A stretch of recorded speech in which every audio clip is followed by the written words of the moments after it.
For so long, people have complained about the comfort of VR headsets and how they're so big and they're bulky, and if only they could be the size of something, say, like glasses, then maybe, just maybe, VR will finally go mainstream and take off. This new VR headset is pretty dang close. It is so light, in fact, that it is lighter than your phone, and I did test this. I held my phone and the VR headset at the same time, and it is noticeably lighter, and it is so comfortable. So I'm going to talk about this new headset called MeganeX, which is releasing this month, February 2025. Now, I did get to try this product twice, once at CES in Vegas and at their office in Tokyo, Japan. I got to spend some time with their CEO and some of their engineers and basically see where these headsets are made. And both times I was just as impressed, if not more so the second time. This headset is really good. But let's talk about Shiftall for a second. The company that made this headset, like,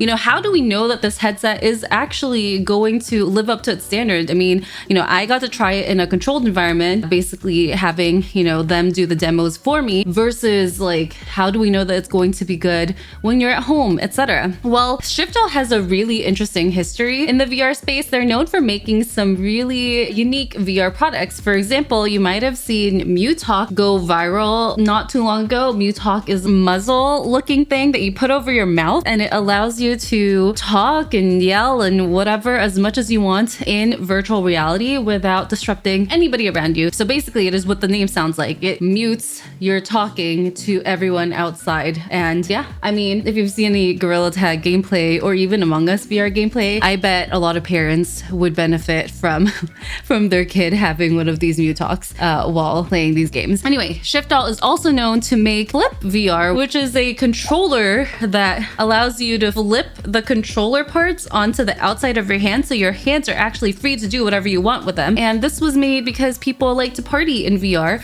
specifically in VR chat. There's like DJs that play, and people put on like full body haptic tracking that allows you to dance the night away to like real life DJs. Well, anyway, when you're partying in VR, of course you want to be able to consume adult beverages, and the problem with VR is if you have controllers, then you can't partake. So yeah, so Shiftall made these Flip VR controllers that now allow you to drink easily, but then also play VR easily. So both of these products, by the way, have been very well received by the public. So all I'm trying to say is they are known for innovative VR products that deliver on the promise, and people generally like the products that they have put out. So I have a lot of hope for this new MeganeX headset. Okay, so let's talk a little bit about this MeganeX headset. Okay, so let's talk about the MeganeX headset. Like I said, it is not quite as tiny as glasses, but they're pretty dang close. Like, I would say like the outer footprint is the same, almost, just a bit thicker,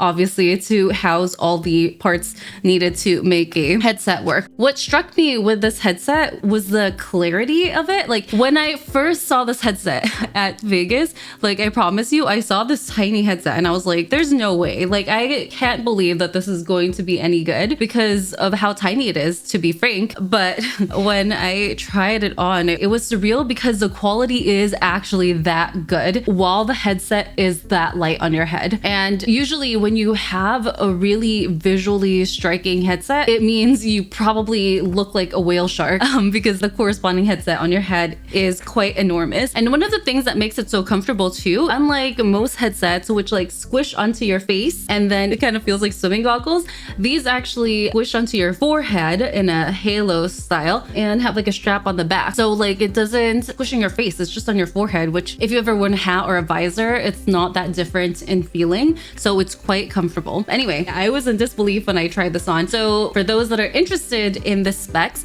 this has an OLED screen, which means it doesn't have backlighting, and the black pixels actually are very black, and the contrast between like light and dark is just very like visually stunning. Like, it's very high contrast. Each eye, it has a 4K by 4K resolution, which looks fantastic, and it has pancake lenses. And for those that are watching this that haven't been in the VR scene, just know that pancake lenses are the top lenses essentially in the VR space. For those that aren't super familiar with VR hardware, you want pancake lenses. There are other lenses available for headsets that are cheaper, but you want pancake lenses because those are the ones that are better. And really what all of these specs mean is it just looks really, really dang good. It looks very good in headset. Like the visual quality combined with how light the headset is, it makes you not want to take it off. It just makes you want to explore all these like crazy worlds and just like really appreciate the level of detail in all of these fantasy worlds that people have created. You can also read the text really clearly in this headset. Actually, there are built-in diopters into the headset itself. For those that wear glasses, you should probably know what diopters are, but basically like you don't have to use this headset with glasses. You can just manually toggle each lens until it focuses enough to make it look really clear for you. You're probably wondering like, okay,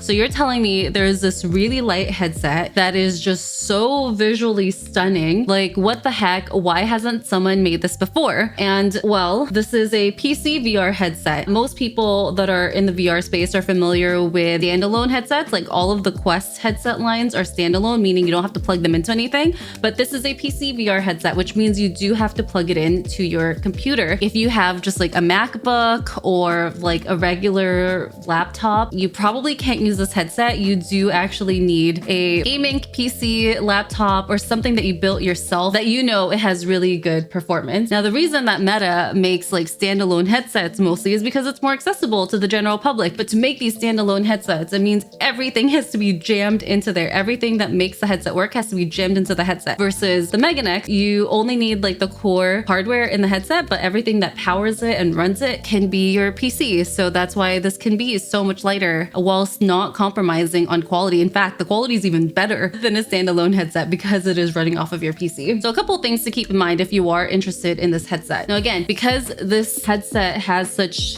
a solid like output, it does mean that it has quite an impact on performance on your PC. Now, I don't know the specs of the PC that we ran this headset off of when I was at their office, but at 100% resolution, we were probably getting around 40 frames, which is fine for VR chat. But if you're trying to play an FPS game, you'll probably need to run this at a lower resolution scale. Say you want to use this headset for like VR chat, socializing, or even like working from this headset, like perfectly fine. But if you're playing a fast-paced game such as an FPS, probably need to run this at a lower resolution scale. But we did test that, by the way, in office as well. So we reduced the resolution to about a quarter of what it was. So we went from 100% to 25%, which is around 2K by 2K. And at a 25% scale, the frame rate was between 70 to 90, which is great.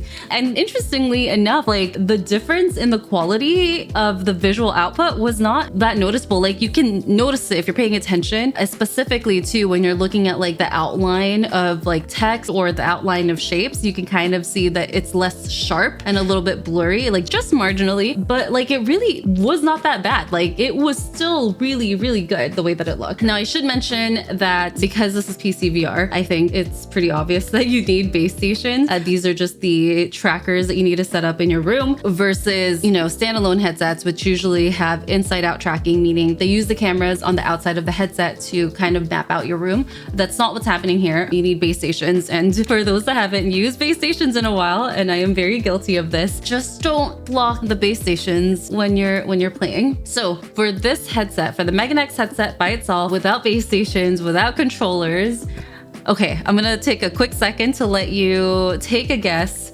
and you know, let me know if you're right in the comments. All right, you got your answer? Okay, it is $1,899 just for the headset. It's a pretty steep price. I don't expect every person that's interested in VR to run out and get this, but those that really want a very good experience, a very, very good experience for something that's so tiny and light and comfortable and that you could be in VR for hours and hours. I personally am really excited for this headset. Like we have seen other companies try to make smaller VR headsets like big screen beyond. Now, I personally have never tried that headset, so I can't comment on it too much, but I haven't heard the greatest things about it. So I'm very happy to try MeganeX twice, and both times confirmed that this is a very good PC VR headset. I'm really excited to see how this shifts the VR landscape a little bit. I want to see if now people's VR playing habits change a bit, right? Because like for a while, everyone was playing a lot of Quest headsets, but with this coming out, will PC VR games all of a sudden be more popular? Will like social VR, which, you know, had its moment when it was really popular and then kind of like normalized, I wonder if it will like now see a new spike in people playing and for longer hours because of how comfortable this headset is. And really interested to see this go out into the market. I cannot wait for people to have that experience of trying a very light headset, a very light and tiny headset, and have such good quality visuals. So what do you think? Do you think that this is going to affect the VR industry and maybe make PC VR and maybe give PC VR a new moment, a new comeback? Like, I mean, we did see this with PlayStation VR for a little bit. Like PlayStation VR came out and it was like high and then it kind of dipped, especially with them not releasing that many games. Then all of a sudden PlayStation VR went on sale, and then we saw, like we've seen now, PlayStation like going up again and getting more popular again. So I wonder if the release of the MeganeX headset will suddenly have that same shift for the PC VR market. I am hoping to get a pair of these soon after they launch to do further testing and of course try them out with like all the different accessories, etc. So if you're not subscribed, please subscribe and I will share more soon. Thanks, and I will see you next time. Goodbye.